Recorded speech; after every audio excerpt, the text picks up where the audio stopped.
บายดีพ่อแม่พี่น้องสบายดีตอนเช้าหลังจากจามมองเรียบร้อยแล้วบ่พังก็สิดังไฟนึ่งข้าวทายเฮียงมาตอนนี้ไอ้เฮียงยังบ่ทันลงมานึ่งข้าวแล้วก็สิคั่วป้าโอ้เสียงนกแซ่วๆอยู่แบบนี้แหละม่วนบ่พังอยู่ป่าได้ยินเสียงนกเสียงกระหอกกระแตไก่ป่าก็ว่ามีความสุขแล้ว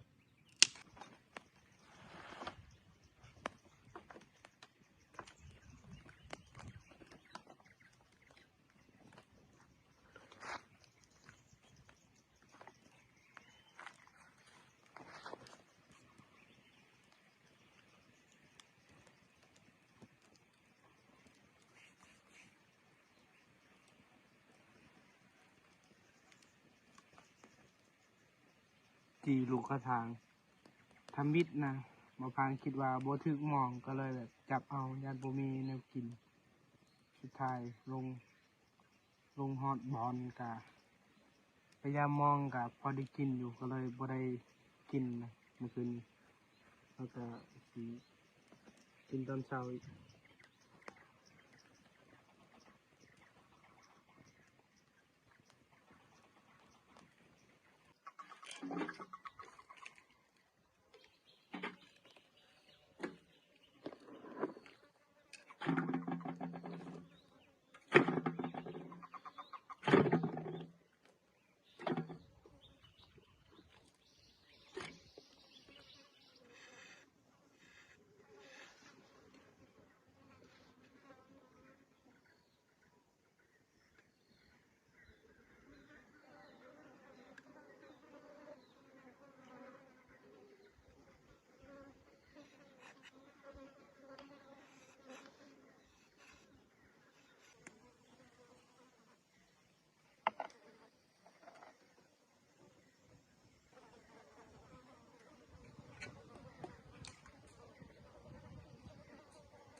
ก็ในแต่บลือตึงช่วงกว่าจะแต่งช่องทิศก็เลยกินอันเท่าไหร่มันฮัดจะได้พุด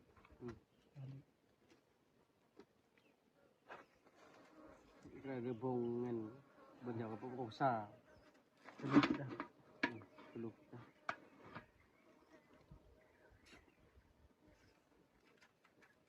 đã ต็มปองtự nhiên vừa nằm trang bớt tự nhiên là cái rùa mẹ tự nhiên xong yên bao giờ nào yên đồng hồ nó phang nó bằng gì cất không คือบ่เยอะนะ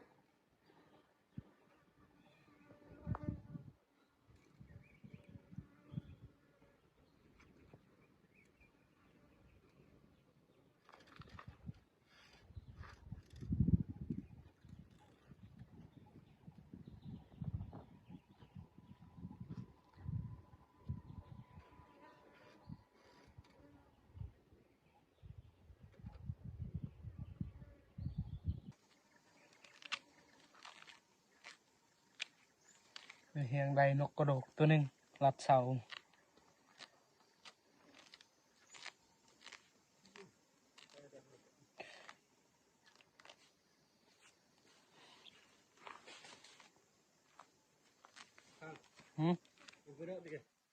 บุญยงอังละจำ ตาจานี่กินเรียวบัดตาจานตากาง ปันดอก บัดนี่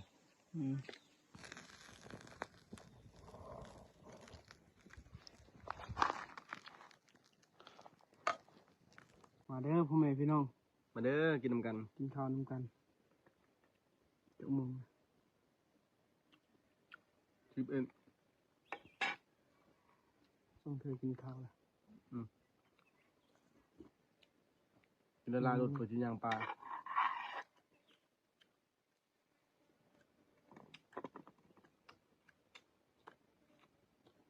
ย่างไปหามาให้บนถนนปีกายนี่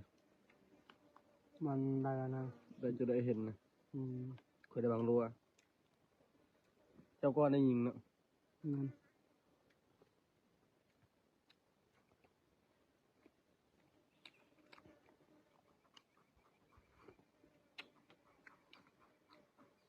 บ่พางกับไอ้เฮียงกะสิไปรัดต่อนะไอ้เฮียงเพิ่นไปคนเดียวประมาณมื้อนี้บ่พางสิไปนำบ่ฮู้สิมาหันหรือบ่นะจังได๋ก็ท่าติดตามนำกัน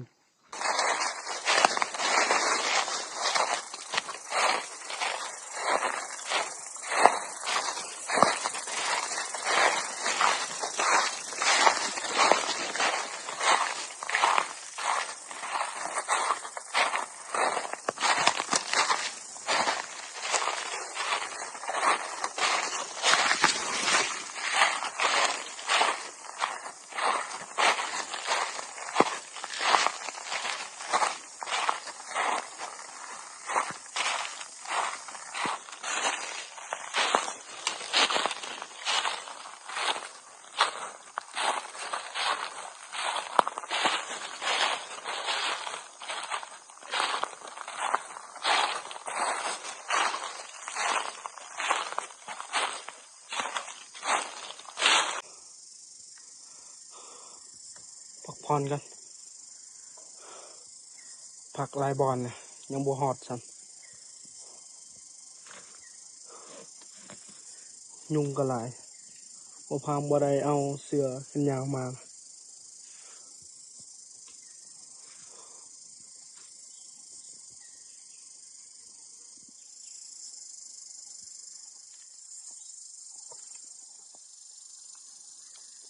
พอมังไห้แล้วเสียดายยังบ่ทันสุกคักคันสุกนี้ก็หอกกันเลยมึงกกกะพอดียิงนะคันเอาปืนเก็บยิงกะสูงเติบอยู่ทีนี้เอาปืนในเฮียงกับพอดียิงอยู่ซ้ำนี้เอาถ้าติดตามกันว่าเขาหอกเขาหรือบ่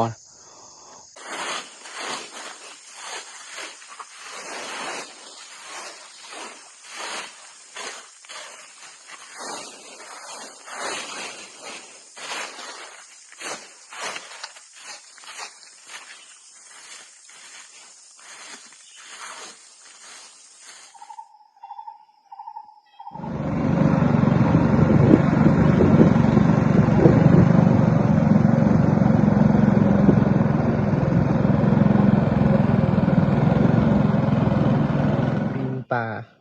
4 โตยามมองกะถึกที่2 โตนี่แหละมองลายด่างคือปลาสกาง2 โตมีแจวเป็นรัดกับโบมานนะดักบอลกกมังไฮกับโบเข่าซะมาพ่อแม่พี่น้องกินข้าวนำกัน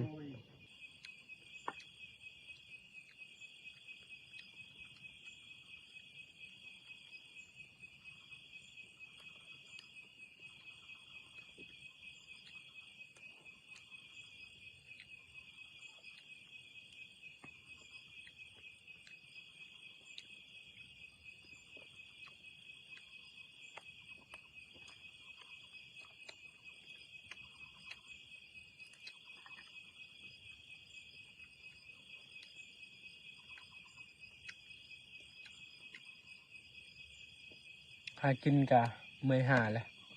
แต่ก็บ่ได้นะกินข้าวอิ่มก็สิพักผ่อนก่อนมีแต่มื้ออื่นเช้านะก็ติดตามกัน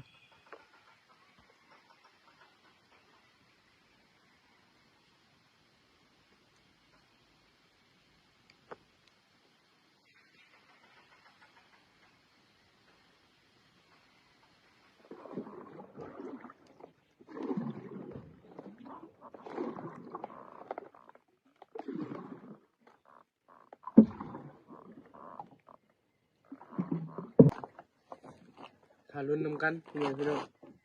มื้อนี้มื้อสุดท้ายนะบ่พางกูเลยมองตะบุญยันพระเจ้าหลักเลยกลัวมื้อได้มาป้ากะใส่อีกกูมองคนเดียวคือเก่าไปเหียงเพิ่นไปหลักนะ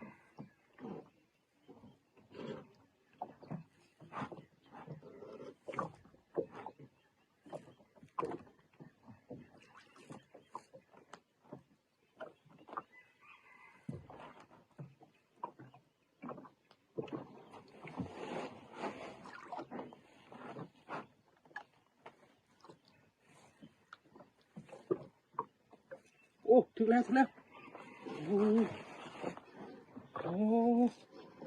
โอ้ปรากฏนี่โอ้มาแล้วมันปรากฏแล้ว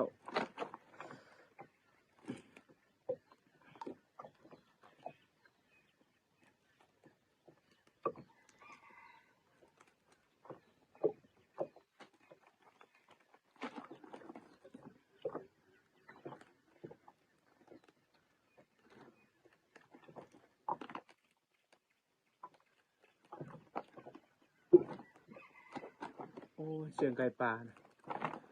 แถวแคมเก่าปลาบอนอีกคุณดูนะนี่บรรยากาศตอนเช้า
ถึงแล้ว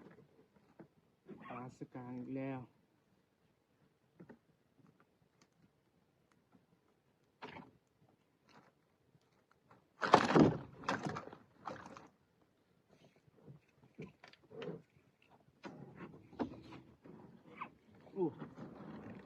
ปลาสูตร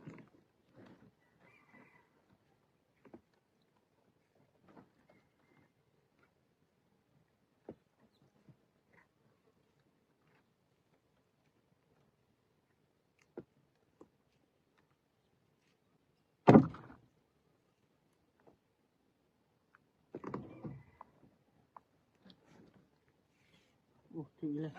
โอ้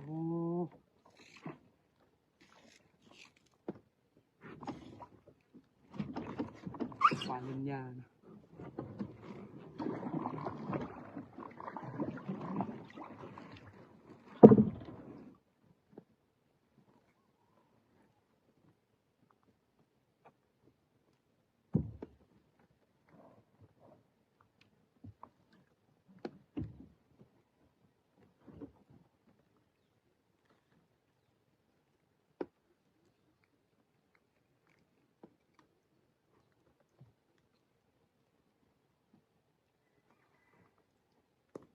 อุ๊ย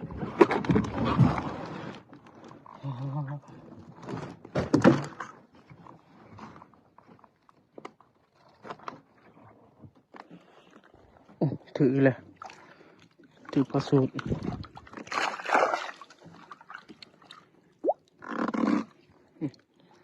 ข้างหน้าก็ถือเห็นปลาไหลไก่ยามมองเบิดเรียบร้อยแล้วผลงานตามเสารุดกว่าเมื่อวานนี้ได้หลายกว่านี้วันนี้นะรุดอีกโอ้โมมานนั่นเลยแต่ก็พอได้กินอยู่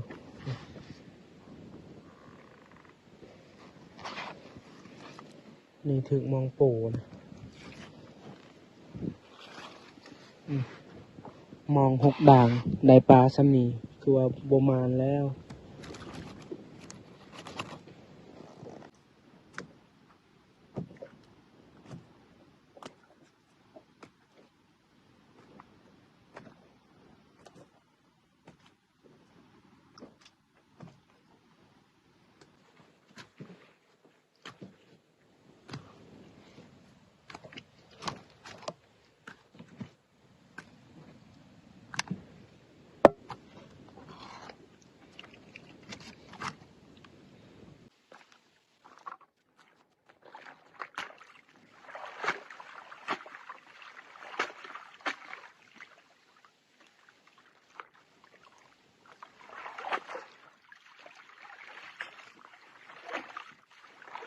ปรากฏนี่มาพางสิมัด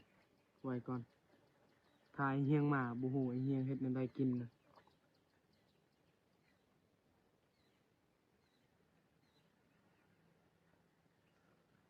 มันนะลีปรากฏในเบื้องเท่านี้นะเต็มเลย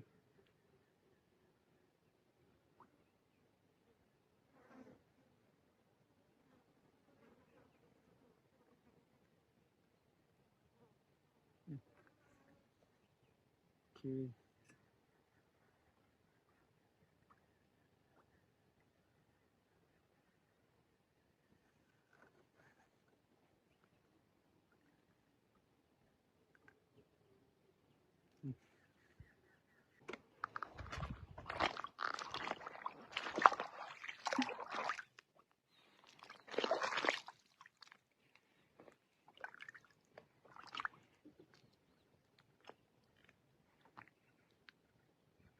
ซ้ำปลาเค็งเลยแห้งนี่คือกันเลยกับปลาเค็ง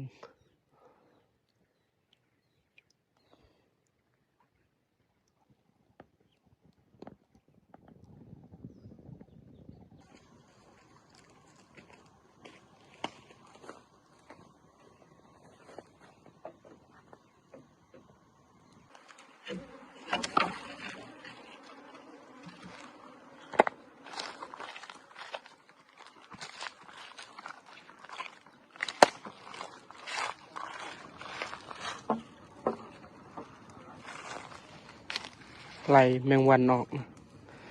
แมงวันตอมปลาใหญ่มันบ่อยากแห้งปานใด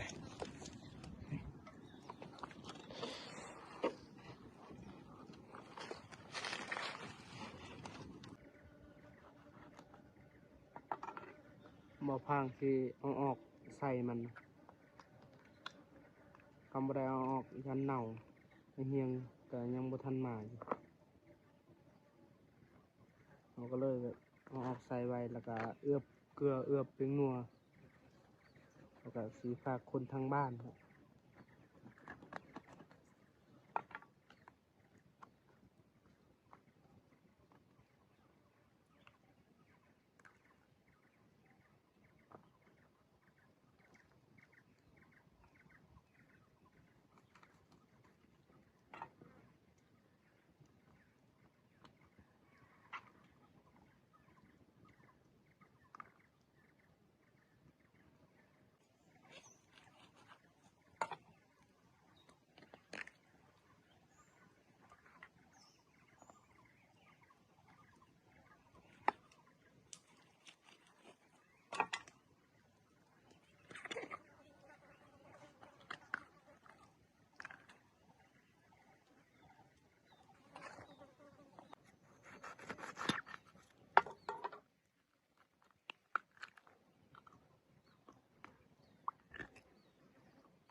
ได้เฮียมันอยู่บ่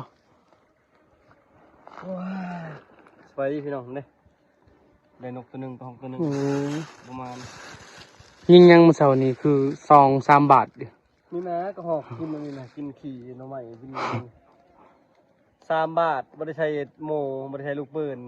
ยิงตะลมโอ้ยบาขี้สวยแห้งสวยซ้ำสวยซ้อนริมมันนี่พอเขาหมอตกใส่เกือบตกใส่ตีน มันกระโดดตกใส่ช่องเถื่อยิงบ่ทัน คือบ่มานเนาะ ทางผู้ แสดงลายบ่ มาชิถ่ายมันไกลแห้งอะไรก็เลยบุกข้านขึ้นไปเห็นมันกระโดดเท่านั้นมันให้นะเพราะมันให้ใหญ่ชัมเมื่อวานนี่แหละแต่ว่าเรื่องชัมเมื่อวานนี่บ่ทันสุกน่าจะสุกพร้อมกันแหละ ก็ฮอกตัวแม่นี่นกกระโดด ก็พอ เดี๋ยวพอแล้วโอ้ถือคักอะไรถือหัวก็ไอเฮียงก็มาแล้วเอาฟังสิแกงปลาไป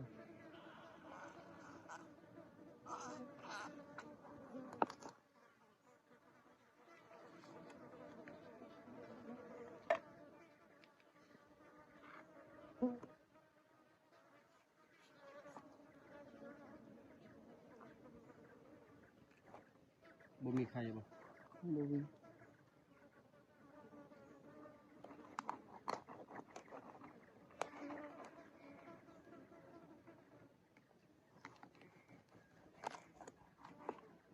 ทำตอนนี้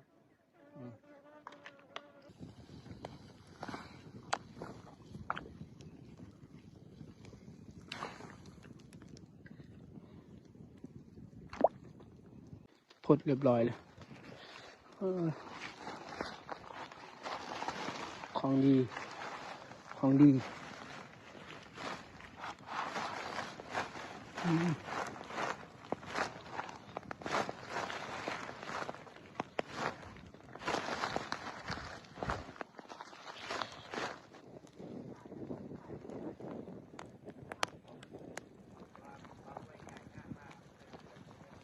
สุกเรียบร้อยแล้วแกงปลากดมา กินน้ำกันเลย พ่อแม่พี่น้อง กินข้าว บ่พังกับใจบ่พังละลายเด้อ แซ่บบ่ กินแซ่บๆให้กินนี่ ถ้าบ่ยองธนาบ่ได้กินนะ บ่แซ่บบ่ดีเด้อบ่พังเฮ็ดแต่ก่อนนี่บ่เป็นเนาะ แม่น มาหาซ้ำมั้ยต้องซอย เจอซอยชามเนาะ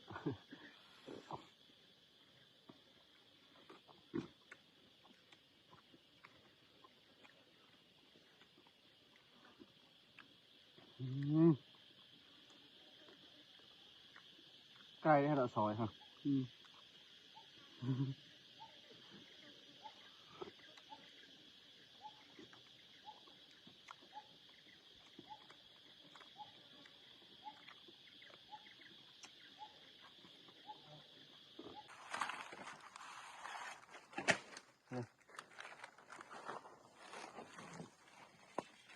ตัวนี้นะปลาหน่อย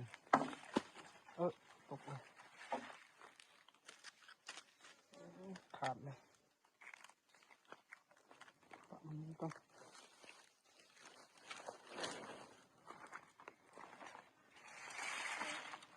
ใส่มองหน่อยเมื่อวานนี้แต่เช้านี้นะบ่ได้ใส่ครับ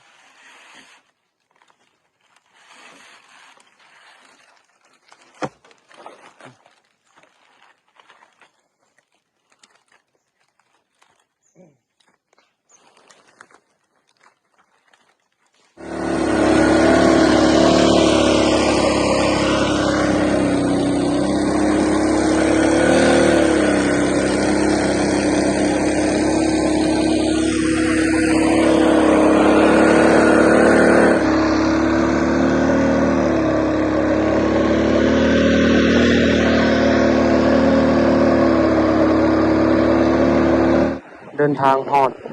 บ้านแกงลีนแล้วแค่นี้แหละเพื่อวันนั้น ตอนเขาเดินทางก็คือว่าปลอดภัยอยู่ผมมีลมนะเบิ่งวิวนะสวยงามบ้านแกงลีน นอนป่าหอบมีนะบุยักมานปันใดเรื่องพ่อกับพ่อลายอยู่ไอเฮียเมื่อวานนี้เพิ่นกับพ่อหมูป่านะแต่กับหมูป่าแล่นระว่าติด เราบ่เห็นหมูป่านะหมูป่าเห็นเราก่อนก็เลยแล่นแล้วมื้อเช้านี้ก็พ่อก็ห้องหม้อพ่อก็ห้องน้อยพ่อไก่ปลาโอ้ยพ่อหลายอย่างอ่ะดิแต่ก็บ่ได้ทุกโตเลยบ่พังใส่หมองก็คือกัน มาแต่ละเทื่อน่ะคันใส่หมองก็พอได้กินอยู่แต่มารอบนี้นะโอ้ยมองเก่าด่างนะมองใหญ่เกือบบ่ได้นะได้อยู่แต่ได้บ่หลายนะปกติซ้ำบ่พังได้นะมองดังหนึ่งก็ได้แล้วสำนั้นนะอันนี้มองลายด่างก็ได้ซ้ำนั้นคือว่าบ่มานและหอมนี่เอ้าสำหรับคลิปนี้ก็สิบ่มีหยังหลายก่อนอื่นก็ต้องขอบใจพ่อแม่พี่น้องที่ติดตามและให้กำลังใจบ่พังโดยมาตลอดคลิปหน้าก็พอกันไหมบ๊ายบาย